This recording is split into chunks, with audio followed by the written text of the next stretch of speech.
Hey there, guys and gals of YouTube world. Excuse me. It's Saturday, December 18th. Sorry, just had a cup of green tea, but I guess I should have carried something in here. Anyway, I'm fine. Real quick, just feel free to subscribe if you haven't done so. Anyway, I'm going to talk a little bit on the pros and cons of buying a rehabbed rental house, buying a rental property that needs work, or maybe doing the BRRRR strategy. And I'll try to keep this short. I got eyeball hair sticking out. I need a haircut, but it's like everything nowadays. They're backlogged. So I got a good, potentially a good person to cut my hair now, because I had my last two haircuts have been the worst I've ever gotten in my life, I think. I've been trimming it myself. Can't you tell my handiwork? So anyway, I got a new lady, but she's backlogged. It'll be in January sometime. So anyway, I digress. Alrighty.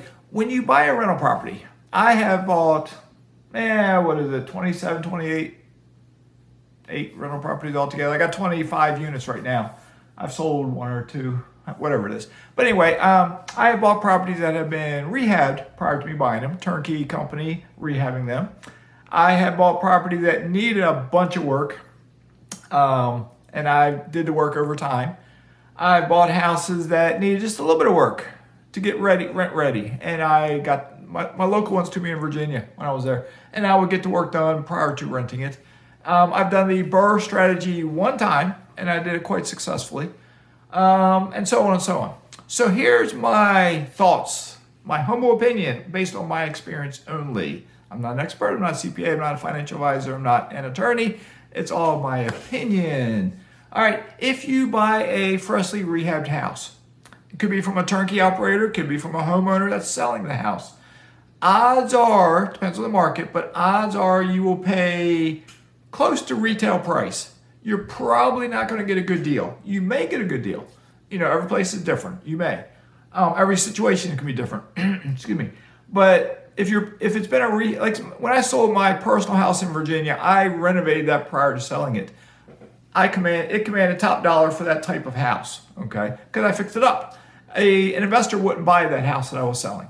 So most investors don't buy rehabbed houses, except for maybe from turnkey companies.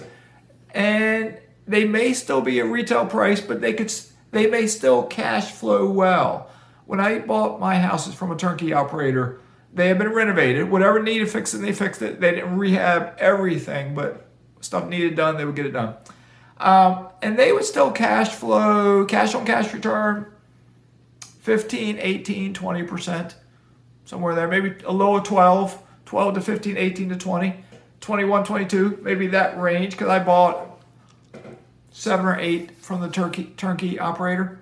Okay, so that's not too bad. But in some of those houses I bought from that turnkey company, since I bought it, I had one house had the breaker box burn up. I needed to get a new breaker box, and I was like, I don't know, $1,100 plus labor. I had another house with a furnace issue. I had one house that was renovated and it needed work, and then it turned out some of it was covered by the warranty from the work that had been done before I bought it. Okay. But for the most part, it's been a positive experience. Like that breaker box, did I expect them? It was like 2 years after I bought it. I didn't expect them to replace the breaker box. How often does a breaker box go bad? I've lived in old houses, and I replaced a fuse box with upgrading it to a breaker box. After I bought my one house in Virginia. So, anyway. But then you got houses you may find yourself, let's say on the MLS, and you're buying it as a rental house, and maybe it needs a little bit of work. Okay? How much work does it need? If you think you know construction, or maybe if you do know construction, or you have experience estimating, you can probably come up with a pretty good estimate of how much work it'll need. But even then, surprises are found sometimes. When the rehab's being done, they may start tearing out drywall to replace it and find there's mold in there, there's studs that are rotten, or whatever they find. That many times the budget, the estimate, in reality is higher than what was expected. Not always, but many times it is. But I've had properties, like my ones in Virginia I bought, that I oversaw cleaning up, where I did the cleaning myself and I oversaw painting and repairs. I might spend $1,000, $2,000, $3,000 to get it rent ready, because they didn't need major work. But as time went on all my properties, in Virginia, I had to do work. I had to put a new roof on the house. I got a sinkhole in one house that just started in the driveway. I had to get that hole dug out and filled in and re-asphalted over.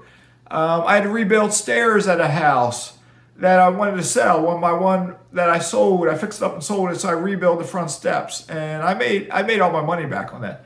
So anyway, you got to be careful when you're buying houses that need work, but they're not the BRRRR strategy, because maybe you buy it. Michael Zuber has talked about this. He said when he first started, he was buying houses that needed a little bit of work, but that little bit of work would add up, and it would just add up, and it would make it a bad deal. So you got to run the numbers. If you estimate it's going to cost $3,000 to rehab it, run the numbers at say it's costing $5,000 or $7,000. Pad that numbers figure and see if you still positive cash flow. As long as you positive cash flow, you'll be okay. I'm in the process, and I'm doing this video early, and I'm trying to be quick with it because I'm in the process of applying for a mortgage through a non-QM lender. I'm buying a house.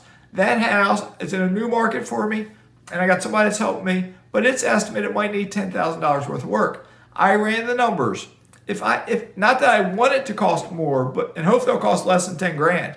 But even if it costs a little bit more, it still is positive cash flowing enough that it works for me, okay? Not that I want to pay more to rehab it, but you see my point. So you got to make sure you got the reserves that if the house needs work and you think it's $5,000, make sure you got $10,000 because it may cost more, okay? But anytime you buy a rental house, you need to have reserves because I was just notified this morning, one of my houses up in Indiana, the tenant was gone for the week and she came home and a water line had busted. Might have been a water heater, might have been a water line. They're still trying to figure out what busted, but it did some minor flooding in the house. So it has to be fixed. It's life of a landlord. It's just how it is. Okay. I'm used to this kind of stuff. Things happen. All right. But the other one was the BRRRR strategy. Be careful with the BRRRR strategy if you've never done it before. I did it one time from 600 miles away. I did it in Birmingham, Alabama, and I was in Virginia, and it worked out. I bought a house for $24,000, a total rehab. It needed a lot of work. Walls had to be torn out, studs put in, house had to be jacked up, floor joists had to be replaced that had been rotted out. But the rehab was $22,000, so it was $46,000 all in. Okay, I knew what the potential rent was, and I knew at $46,000. If I just rented it right then, I would positive cash flow. All right, I knew I wanted to try to do a cashback refinance because we had used a 401k loan. That's a topic for a different video. We had used a 401k loan to buy and rehab the house. And I wanted to do a cashback refinance, hopefully that I could pay off my loan. So when I did the cashback refinance, remember I paid $46,000 all in. It appraised for $77,000. So I decided on the figure of $51,500 that I would refinance it for, and that gave me enough cash to completely pay off the 401k loan and closing costs, and maybe it gave me another $1,000 or so in my pocket. Okay, and the mortgage of $51,500, it was still positive cash flow. Okay, so it was a successful BRRRR strategy. So when you're buying a rental house, if you're brand new, my thoughts would be if you're brand new, try to find a property that either has been renovated, rehabbed, and appears to be in good shape, and have contractors look at it, get a home inspection done.